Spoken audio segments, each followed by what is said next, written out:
Hi guys, ẹ káàárọ̀ ẹ̀yin ìyá wa, ẹ̀yin bàbá wa ní orílẹ̀-èdè Nàìjíríà, ẹ káàsán, ẹ káalẹ́ kí òun tẹ̀lé wa ní gbogbo àgbáyé. Mo kí gbogbo yín ní àárọ̀ yìí. Láti Germany ni mo ti ń sọ̀rọ̀, orúkọ tèmi ni Zee. Kókó àkọlé ọ̀rọ̀ mi láàárọ̀ yìí nípa ọ̀dọ́mọbìnrin kan tí orúkọ ẹ̀ ń jẹ́ Risikat tó ń gbé ní ìlú Ìlọrin tí ó ní ẹyin ojú blue. Ọ̀dọ́mọdébìnrin yẹn ó rẹwà púpọ̀ náà, ṣùgbọ́n kí n tó lọ síbẹ̀ mo kọ́kọ́ dúpẹ́ lọ́wọ́ ọmọbìnrin tó gbé sítórì ọ̀dọ́mọdébìnrin yẹn wá síta, tó gbé ìtàn ẹ̀, àbí báwo ló ṣe máa ń kọ ní Yorùbá, ẹ má bínú, tó gbé sítórì ẹ̀ wá síta, tó kọ síta kó tó di pé àwọn aláàánú, àwọn olóore, àwọn tó fẹ́ ṣe ní àánú wọ́n wá ọmọbìnrin yẹn kàn. So àdúrà mi ni fún ọmọbìnrin tó gbé ìròyìn náà síta ni pé Ọlọ́run á gbé aláàánú pàdé òun náà, ògo tòun náà á fi ara wọn. Ṣẹ́rí, mo ti fẹ́ lọ sọ́dọ̀ ọ̀dọ́mọdébìnrin tó ń pè ní Risikat yẹn. Mo kí wọ́n kú tí ọmọ ènìyàn ṣe. Ògo yín tó dẹ̀ ti ń tàn fáráyé, ọmọ aráyé ò ní bu omi pa, ìràwọ̀ yín á dẹ̀ túbọ̀ máa tàn káàkiri. Mo kí ìyá yín náà, ìyá tó bí ọmọdébìnrin tó ń pè ní Risikat yẹn. Mo kí ìyá wọn náà, wọ́n kú ti abiyamọ, iṣẹ́ ọmọ á dẹ̀ jìnnà fún wọn jẹ lágbára Ọlọ́run, wọn ò ní ṣe lásán. Ṣẹ́rí ti ìyá yẹn, wọ́n tó abiyamọ ṣe, abiyamọ gidi ni wọ́n. Ọlọ́run á dẹ̀ ṣe kíni, á dẹ̀ bá wa lọ́ra ẹ̀mí wọn. Àsìkò tí iṣẹ́ ọmọ bá máa jìnnà bá àní wá wọn tì. Kí n tó lọ síwájú ní orí ọ̀rọ̀ ọmọbìnrin tó ń pè ní Risikat yẹn, mo kọ́ fẹ́ jẹ́ kí àwọn obìnrin ní especially Nigeria ká máa fura. Wọ́n dẹ̀ sọ pé tá a bá ń sunkún, ẹ jẹ́ ká máa ríran. Àwọn ìròyìn kan ń ṣẹlẹ̀ gbà tí wọ́n ṣe interview fún lady yẹn nípa ọ̀rọ̀ nǹkan tó ṣẹlẹ̀ sínú ìgbésí ayé ẹ̀ tán ní ọkọ ẹ̀, tí ó ṣàlàyé pé ọkọ òun ó kọ òun sílẹ̀ pẹ̀lú àwọn ọmọ lọ́wọ́ torí pé òun ní ojú blue. Àwọn ọmọ tóun dẹ̀ tún bí náà wọ́n ní ojú blue ni ó ṣe kọ òun sílẹ̀. Ìgbà tí àyẹn dẹ̀ pọ̀ jù lòun kó lọ sọ́dọ̀ ìyá òun pé òun ò kàwé. Àwọn ọmọ òun náà, òun kọ́ kàbọ̀ torí kò ti agbára. Ìwọ̀nba tí àwọn òbí ẹ̀ dẹ́rìn ni wọ́n ṣe fún yẹn. Ṣé to understand? So àwọn nǹkan tí ó sọ nínú interview yẹn nìyẹn. Èmi dẹ̀ ti mọ̀ pé ọkọ ẹ̀ bó ṣe gbọ́ interview yẹn, ọkọ ẹ̀ máa yọjú. Ìyẹn sure. Ṣọ́rọ̀ mi yé yín. So nígbà tí wọ́n ṣe interview yẹn, àwọn èèyàn gbé news yẹn, everybody lórí social media pé ojú yìí fine, ojú táwọn kan ṣe surgery sí, ojú káwọn kan lé eye contact wọn tó fẹ́ ojú blue tó fẹ́ kíní kan, pé bóyá àìkàwé ọmọkùnrin yẹn ló mú kọ ìyàwó ẹ̀. Ṣọ́rọ̀ mi yé yín. Nítorí pé tó bá kàwé á mọ̀ pé ẹ̀bùn ni nǹkan tí àwọn olówó ń fowó wá tán rí, tó yẹ pé àṣẹ ẹmọye tó ń ta eye contact ni. Ṣé ti understand? So ìyẹn lọ bẹ́ẹ̀.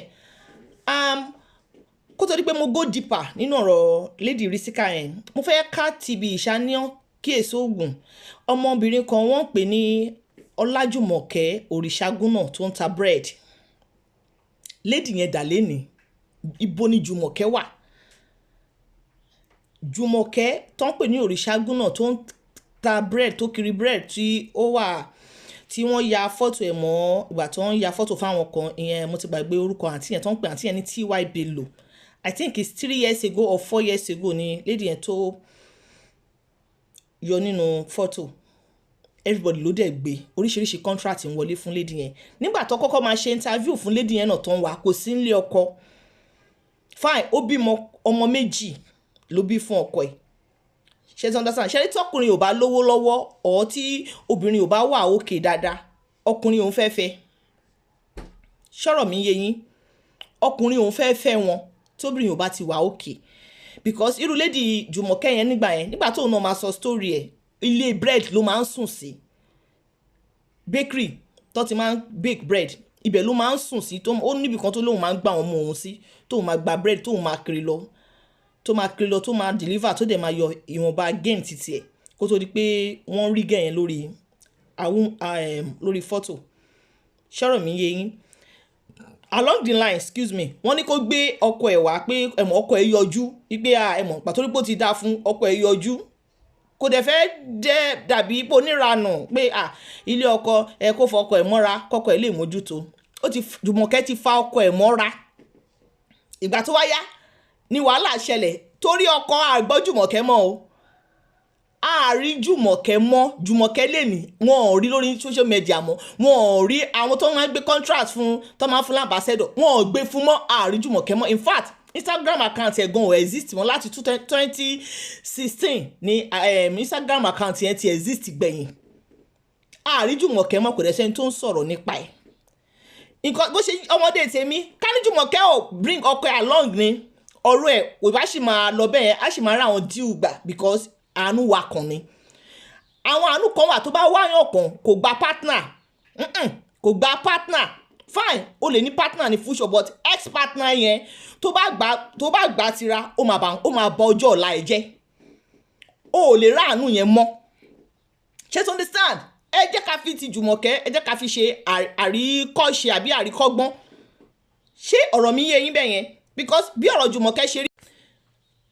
ó yọ Ọlọ́run ọ̀rọ̀ Jùmọ̀kẹ́ so tí ọmọbìnrin yìí sìn ọkọ ẹ̀ ti yọjú òun á wí kàtàkàtà òun wí kòtòkòtò òun ra aṣọ 10,000 naira òun ra red maid òun ò kí ń ra bọ́sikọ̀rọ̀ òun tọ́jú ẹ̀ òun ṣe how many years ló ti fọmọbìnrin yìí sílẹ̀ ìyẹn Lady Rísíkà yẹn tó ní ojú blue yẹn how many years lọkọ ẹ̀ ti fi sílẹ̀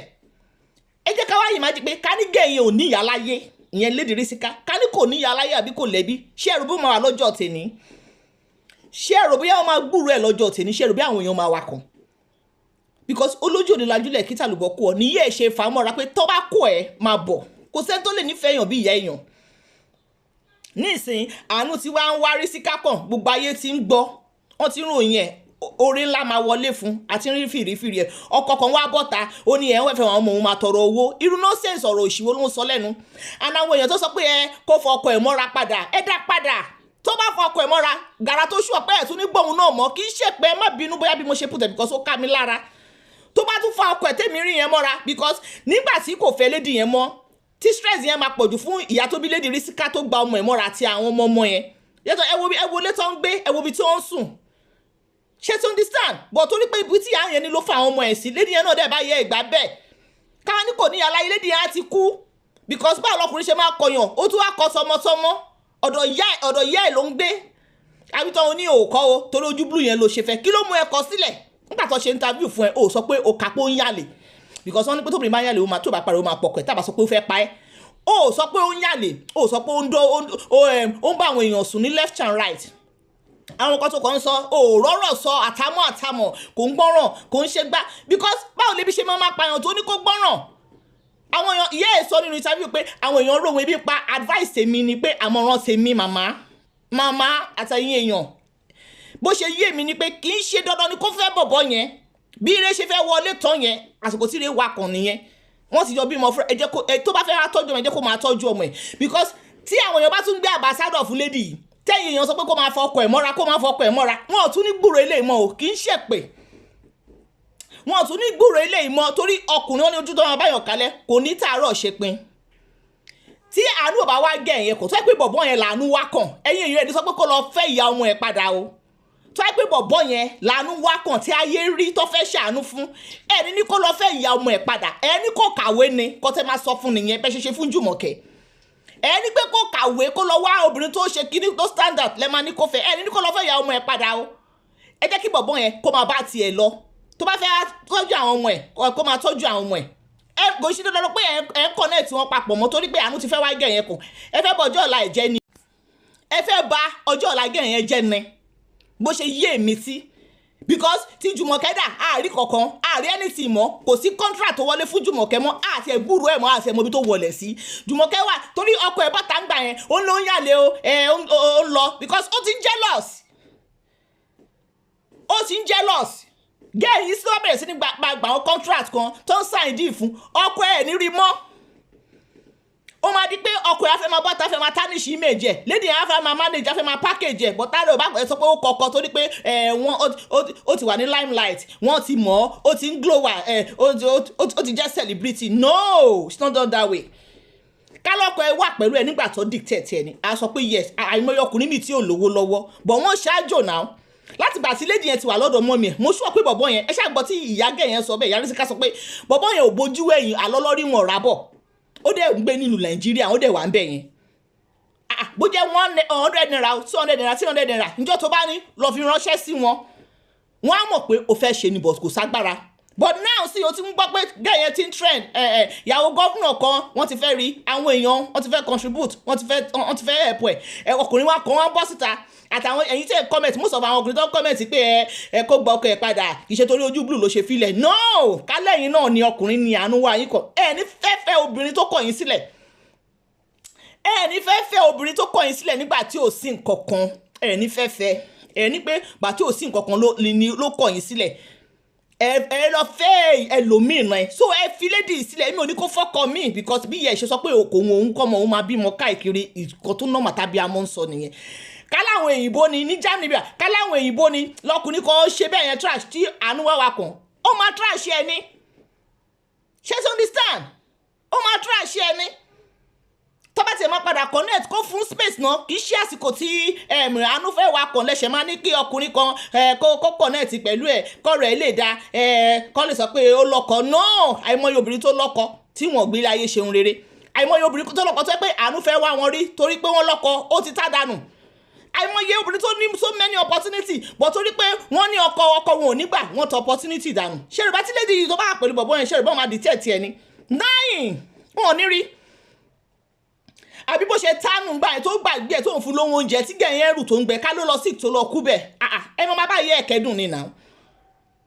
ẹ máa bá yẹ ẹ̀kẹ́dùn so àsìkò tíṣu ọmọ fẹ́ jiná fún ìyẹ́ rẹ̀ ẹ jẹ́ kí ìyẹ́ rọra jẹ́ láyọ̀ àtàlàfíà because wọ́n ti búlì gílédì yẹn tító